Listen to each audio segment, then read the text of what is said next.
Ciao a tutti ragazzi e ben ritrovati in questo nuovo video. Oggi andiamo a vedere come si esegue il reset service su Mini F55 del 2018.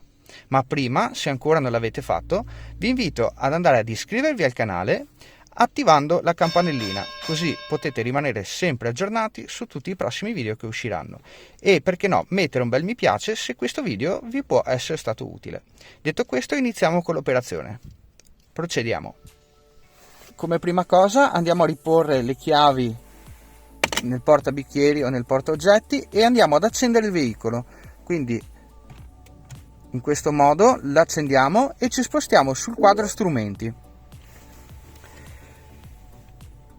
Passata questa schermata andiamo a utilizzare il devio. Qui c'è scritto BC e andremo a premerlo fino a che nel riquadro strumenti sarà libero in questo modo. Fatto questo, si andrà a premere il tasto e lo si tiene premuto. Bene, ora è comparso il menu reset. Da qui il menu ci dirà appunto quello che è possibile eseguire, quindi per spostarci utilizziamo sempre premendo una volta. In questo modo. In questo caso è eseguibile il reset dell'olio dei freni, è eseguibile il reset olio, ma non la manutenzione veicolo completa.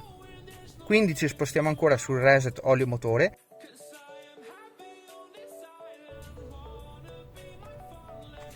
Qui ci viene chiesto se effettuare appunto il reset o meno, quindi per effettuarlo ci basterà continuare a premere ancora il tasto e il reset verrà effettuato.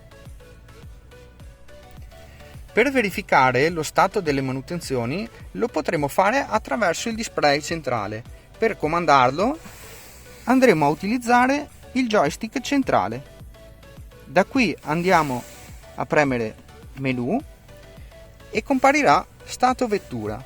Da qui ci spostiamo, diamo conferma e avremo come prima cosa lo storico degli interventi. Quindi qui ci saranno appunto tutti gli interventi fatti. Ci sarà il check del liquido freni,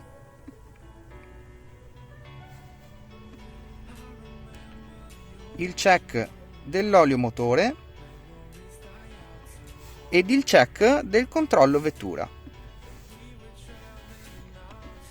Bene ragazzi, vi ho fatto vedere appunto la procedura di reset service, spero che vi possa essere utile e detto questo vi ricordo ancora di andarvi ad iscrivere al canale attivando la campanellina, così potete rimanere sempre aggiornati su tutti i prossimi video che usciranno. Per questo video ragazzi è tutto, noi ci vediamo a presto con altri nuovi video. Ciao! Waiting for the summer, knowing there's nowhere to go.